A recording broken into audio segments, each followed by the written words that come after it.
Welcome to Clean Air Action's podcast, Cleaning Up Dirty. We talk politics with non-toxic people.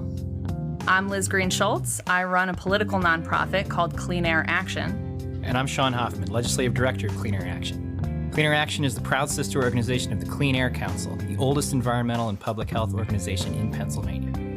Together, we fight for your constitutional right to breathe healthy air. Over here at Clean Air Action, we fight dirty with clean.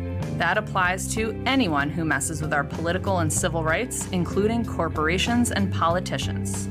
Today, we're very excited to have Heather McTeer Toney to talk about her experiences in the Obama administration as a lawyer, an environmentalist, and as the first woman in African American and youngest mayor of Greenville, Mississippi, starting at age 27. But I have to first ask, did I pronounce that right? Is it Greenville or Greenville? I'm so glad you asked. Let's start with that. Please. Obviously, you have good home training because you asked off the top, how do we pronounce? I'm from the Delta, so I say Greenville. Greenville. That's how it's pronounced, Greenville, Mississippi. Folks. Absolutely. We'll have to practice that. Thank you so much for coming on our podcast. We could not be more honored. I'm so excited to be here. This is just such a wonderful opportunity. And thank you for hosting and holding space to have these conversations. And I love just the intro of having these conversations with non-toxic people. I'm just so excited to dig into some really good stuff today. I think we're going to do just that. And Absolutely. as you might have picked up on, there's a fair bit of intentionality behind that. Since this is a political podcast, we like to talk about some spicy stuff sometimes. So in case we need to eat our feelings, we keep snacks handy. Today, we have quite an array of snacks. We have Kit Kats. I think they're little Skittles. Is that? Yes. Skittles Littles. The little ones. I don't think I've tried that one yet. Would you like to? Absolutely. They're phenomenal. I can eat handfuls of them. It's worth noting that we are not sponsored on this podcast. So if anybody wants to sponsor us, you can, I guess, reach out to me at lschultz@cleanair.org. I think that they don't take that up as a to-do, then they have challenges. Exactly. Exactly. We wanted to get Girl Scout cookies as well, but we've come up with some fitting substitutes, I think. But we missed the boat on the Girl Scout. It is tough. I was a Girl Scout. And actually, I was a Girl Scout and a Girl Scout leader. Amazing. Do you have a cookie hookup? I do not have the best cookie hookup because, you know, it has gotten to be now such, I think, a huge industry. But I will say my favorites are, well, they have like a little green filling. It's Thin Mints, people. Yeah, well, and we have the Fudge Mint Delights. There we go. So we have the substitute. There we go. So if you get a little nervous and you need a Fudge Mint Delight, adequate snacks. My favorite is also Thin Mints, for the record. It's a classic choice. See? I'm going to actually say I'm judging both of you because my favorite is this coconut caramel chocolate jabby, which has changed in my lifetime. I don't know what it's called anymore. It would be a Samoa. Did it used to be Samoa? Well, it depends on what part of the country you're in. Fascinating. You know what? Girl Scout cookie know that. names are regional in the same way that we think of climate issues. You just brought a whole connection I that love now that. I think we need to figure Love out. that. We're launching right in. We're going to jump right in. Yes. I love that. I actually didn't know that. Well, it feels like we've broken the ice. Have we waited an appropriate amount of time to ask you about Obama? Oh, you know what? Is you he- perfect timing. Yeah. Is I he think as perfect dreamy in timing. person as I imagine? You know, so I am not about to get on Michelle Obama's bad side. And I respect my former boss as well as my amazing husband, Dexter Toney. But something really cool came up in my Facebook memories that I just made sure I wanted to bring it. This was a picture of 15 years ago. Oh, no. I'm so excited. Of one of the first times that I Wow. had the interaction with President Obama when I was serving as mayor of Greenville, Mississippi, and he had just been, he wasn't too far into his administration, and we were at a meeting at the White House of mayors. Wow. And it was wonderful to be in that space at the beginning of what would be a tremendous administration. But one of the things that I learned very quickly about President Obama, same with Senator Obama, and I think Organizer Obama, is that he is very committed to work. And he wants people around him who can get past the fanfare and understand that there's work to do and that he has expectations that you have to meet.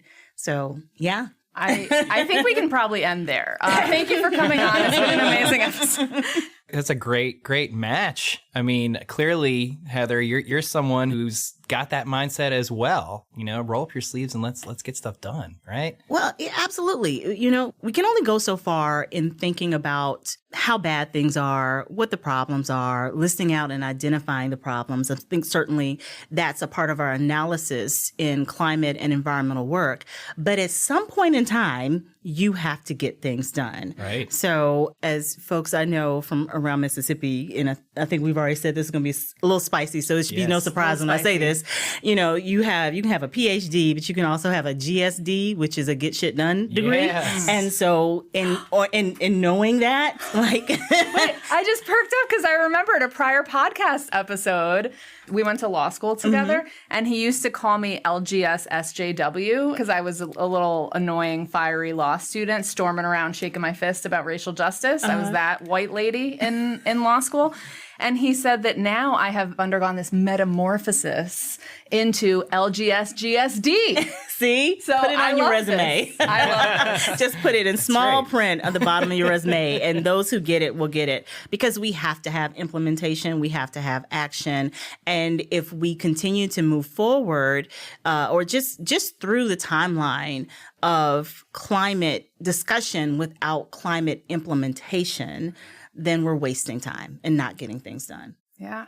You are actually our third podcast guest who has met Obama, which is unbelievable. I never thought I'd be rubbing elbows with so many famous people. One of our podcast guests, Joe Kahn, went to Chicago Law, so he had Obama as a professor for race in the law. Can you imagine?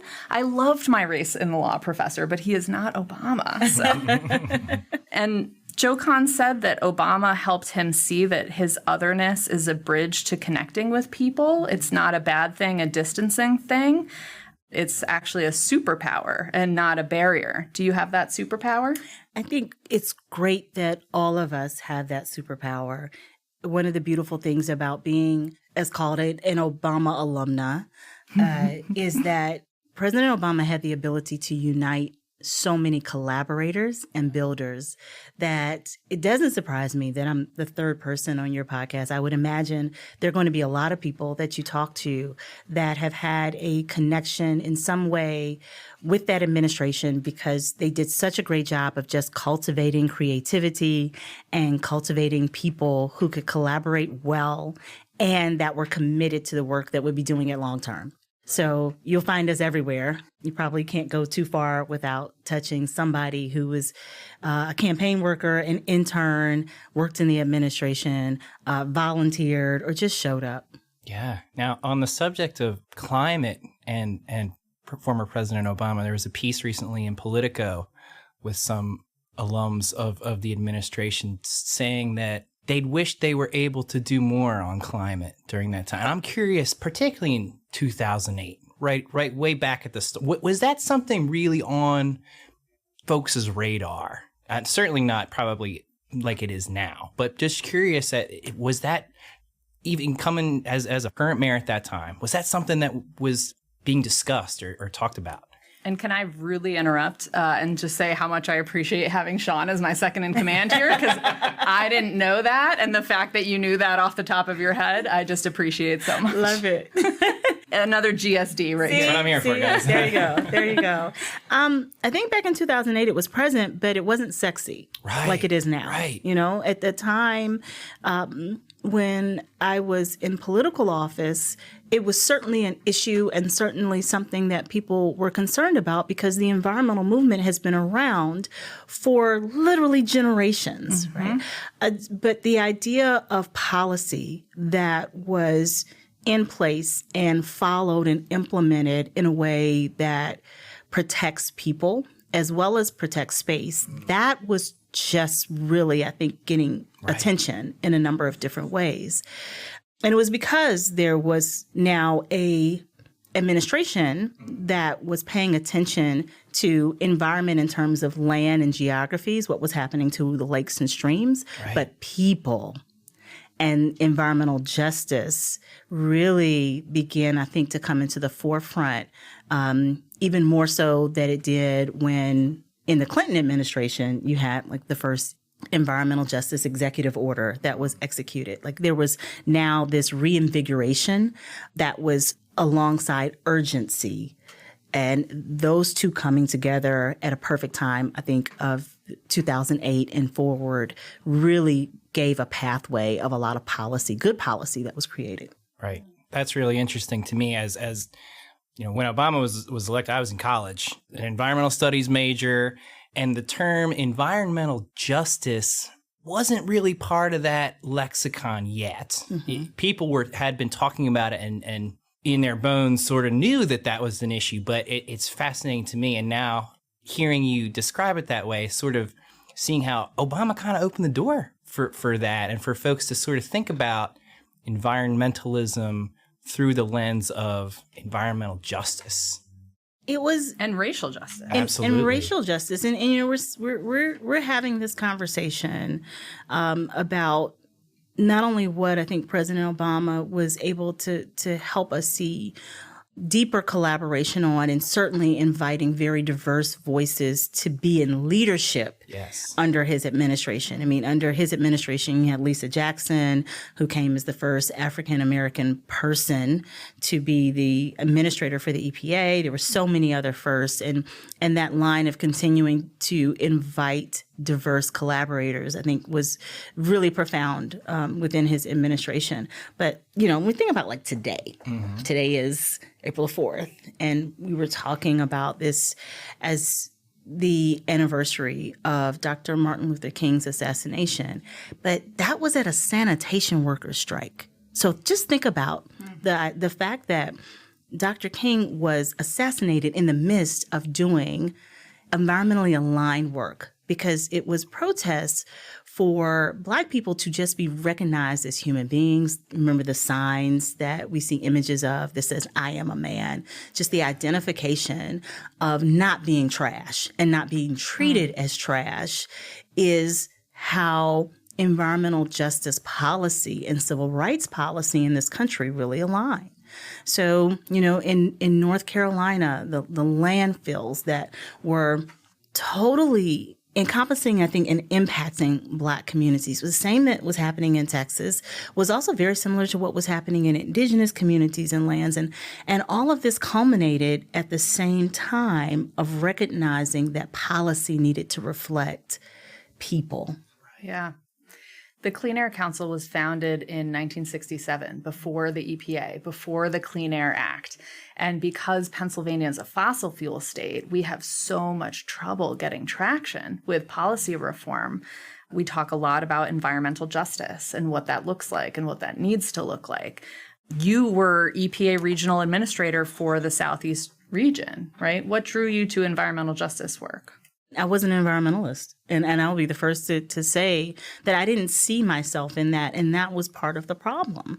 I grew up in the Mississippi Delta, surrounded by agriculture, environment, geography. You know, I knew the seasons ebbed and flowed, not because it was something that we learned in school, but because we had cousins that came up north to Chicago, and when it snowed up here in Philadelphia, Chicago, and Michigan, across the Midwest, over here to the East Coast, that water would come down to Mississippi, right? And we knew when the river would rise and fall because the casino would go up and down. Wow. And in the, I'm thinking of, what's that show? Ozark, the floating casino. Right, the floating casinos, exactly. Yeah. And understanding, like, in the fall, cotton and football and the seasons went together. But in the midst of seeing that was the obvious poisoning of people and the obvious seeing how environmental and climate justice impact poor people every day, regardless of what their race was. in the Mississippi Delta were predominantly African American. But I can recall going up and down Highway 61, Highway 49 in the Delta, and seeing on either sides of the highway crop dusters that were spraying fields. And there were people standing in the fields with like big yellow slickers on, raising flags because they were the flag men to let the crop dusters know what row they were on. So people were being poisoned at the same time that there was a proliferation of chemicals that are being put on the ground because, again, we're in an agricultural area. So it seems normal. But I never saw that as being a quote unquote environmentalist. And because I didn't see myself in it, that wasn't what it was for me.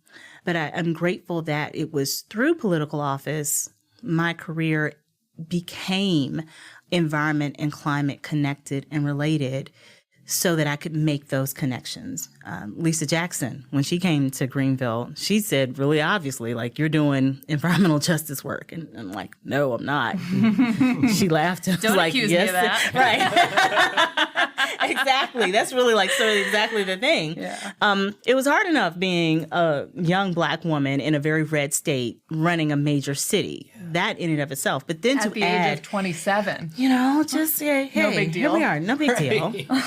But then to add labels was difficult. Sure. So yes, it was challenging to say, okay, but you're doing environmental work. No, but understanding what that meant and it being more than polar bears and turtles. Nothing wrong with polar bears and turtles, but people needed to see that connection. And that in part made me a little angry. I'm laughing extra hard because literally last week, my mother said to me, well, you just try to get people to recycle better, right? And I said, no, not exactly. I run a political nonprofit. And, you know, we've had this conversation before, but it's hard for people to wrap their minds around. And I also didn't identify as an environmentalist before. Over here, we have Sean, a long-term environmentalist. It's so fascinating to hear you describe that evolution, Heather, because I'm sitting over here thinking, the phrase I use is birds and bunnies. That's it. And Liz is absolutely right. I come from a more traditionalist, you know, save all the animals in the forests and that kind of very old school traditional environmentalism.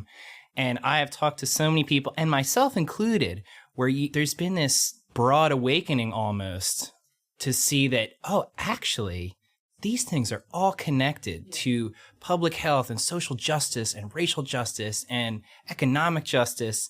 And to see so many young people now who, if you're not talking environmental justice, then you're missing the bus when you're talking about environmentalism. And it's just so interesting to hear how that evolution has taken place in so many different places. And that confluence of the work is what brought me to this movement, because my background is in civil rights, racial justice organizing. I was a public defender.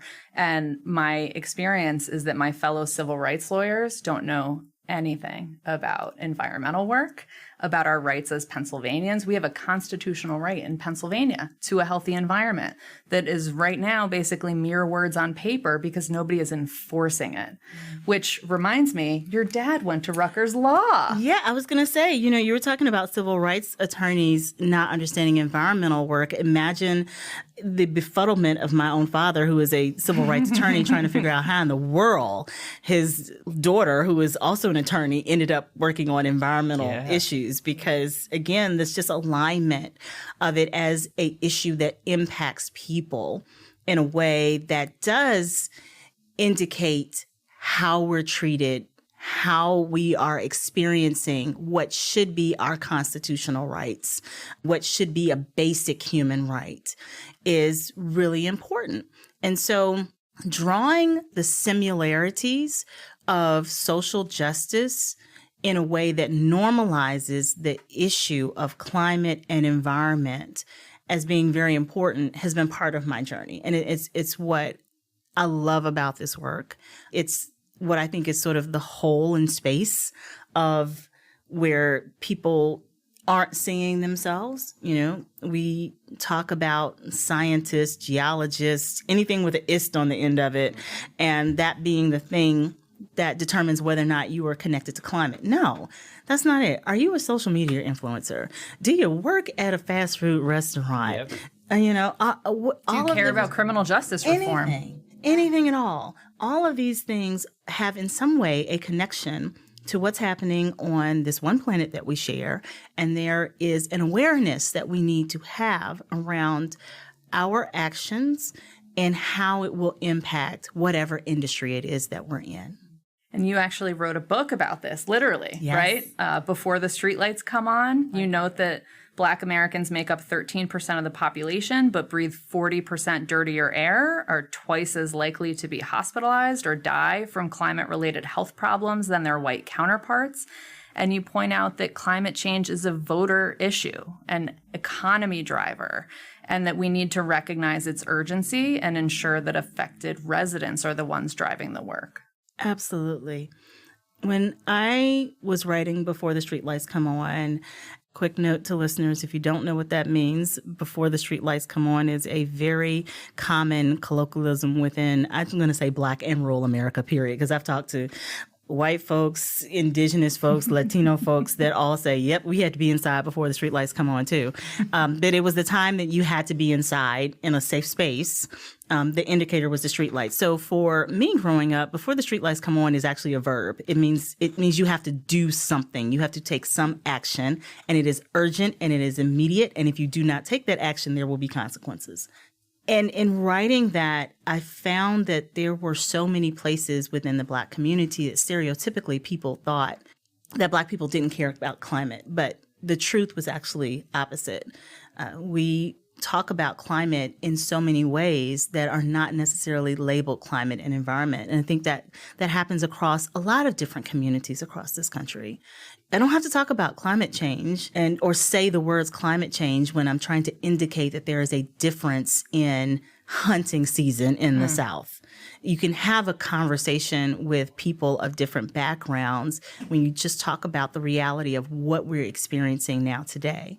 And throughout the book, I identified different social issues, be it education, police brutality, voter issues, food scarcity, housing is another one, things that are very important in the Black community that we're talking about today, but also that are important to how we solve the climate crisis, and really urging people to get involved and consider that lens of the climate crisis as they're dealing with those issues. Absolutely. And I know that This is a Skittle moment for me because I'm feeling the rainbow here in all the right ways. I hear you. Yeah, it's so interesting to hear you say that, Heather, because, again, Liz and I and everyone in the Clean Air Council space, we spend a lot of time thinking about how to reach people where they're at and who maybe aren't inclined to think about climate change in the way that I am as an environmentalist. And unfortunately, it's been highly politicized for decades now. But I think you bring up great points that particularly people who work with the land, there's just a feeling that things are not how they used to be, and that's causing us some problems. And it's not so much that we are trying to go back anywhere, but it is a feeling that there's wisdom we have not acknowledged. Yes. Wisdom from different cultures and from different moments and different times that we've not acknowledged and not carried into this moment of now, how do we create these solutions? And so just as taking a moment to acknowledge the existence of solutions that in some respects have been with us here in the land for generations, and that we can use this moment to supercharge those maybe historic solutions and make them a part of our future. I think that's now the conversation that is exciting. It's a conversation for our future. It is full of opportunity and hope, and it's full of innovation, right? And we can stop and consider some of the things that our ancestors have done. I talk about in the book, you mentioned recycling a little bit earlier, about how in the Black community, you talk about like plastic bags, and there are places who've ban plastic bags, and that's good. I think there should be bans, and I think that we should consider how we're using single-use plastic. Shout out to the Clean Air Council who helped get the plastic bag ban in Philadelphia. Hey, thank you, because some things we just know, like know what spaghetti looks like. You don't need that little plastic window. That's right. That's just completely unnecessary plastic. We just don't need it. It's a very good point that I had not thought of. Think of, right? In our communities, these are things that we're going to recycle anyway. We're going to recycle that about 4 or 5 times within the house. And so just how we reframe and have that conversation in terms of reuse. How are we recreating? How are we innovating now to not need the production of it in the first place because we have these alternatives that we've always used? Right? Yes. There's not been a real need to go out and buy plastic containers to save your food in, because if you come from poor households, you're going to find a container somewhere if everybody hadn't eaten everything the first go round. That's right. I can go into my mother's refrigerator, and they're well-to-do, and I'm going to open up a butter container, and I can promise you 50-50, if not butter in that container. I'm thinking of my family's gift wrapping at Christmas, and it's always in like a Band-Aid box or a... It's always something. But that's been the creativity. My mother swears that she really created the first Lunchables and just missed the moment and didn't get credit for it. That's awesome. Because of the way that she would take snacks and put them in containers for me and my brothers so that we had easy access to them and we could go in and they were already pre-proportioned and we weren't making a mess in the kitchen. And then, the corporations came and they stole her idea. With the plastic. I'm sure, right? Right. Yeah. Folks have been doing, but they're there with us. What your mom did for you and your brothers, that I just saw love when you were saying that. Yeah. But isn't that what this is? I mean, this whole movement really is the epitome of love. It is caring for each other, is caring for our planet. It is fellow tree huggers. Yeah, everybody. It's for all the people. And even if you don't identify in that way, respect and understanding that we have a connection, I think, is a place where we can do some work as an environmental movement. The environmental movement, for a long time, was seen as just so solitary. When I would Google and look up, like, what does an environmentalist look like? It was always white people. It was somebody always... probably looked like me, guys. Right. I don't know. Do you have on Birkenstocks? Because that's always, I would always see the sandals, But it's funny you say that. And that's why I named tree huggers, because I don't think anybody would accuse me of being a tree hugger. Nothing wrong with being a tree hugger. It's just my background is in criminal justice reform. But when I got this job, I posted on Instagram, like, must I begin wearing Birkenstocks? See? When do I commence hugging trees? But this movement really is for everybody, right? And I'm glad you posted that, because I posted a TikTok of me wearing Birkenstocks and socks, saying that clearly I must now have transitioned because I would not have seen myself in this space and the comfort of my own home even. Like these are the things that we're now aligning. But, it's also a good point to make, the identification and definition, because tree huggers died in Atlanta, Georgia, when there was and still is ongoing, controversy around issues in that community. So when we think about how we're defining what people are and what they do, we should be careful to recognize that definitions can change, and you can be identified in a number of different ways that are also associated with movements that are very important to people. And it just shows the interconnectivity, and I think the value of why climate and environmental justice and just environmental issues are so important altogether. Yeah. Heather, I'm fired up. I'm so happy that we've got you on the podcast today, because the way you just framed all of that, this movement as one of opportunity and hope and innovation and bringing people together. Environmentalists, we get a lot of bad news every day. You know, we live in that 24-hour news cycle, and man, it can be really easy to get down and think, how on earth are we ever gonna fix all this stuff?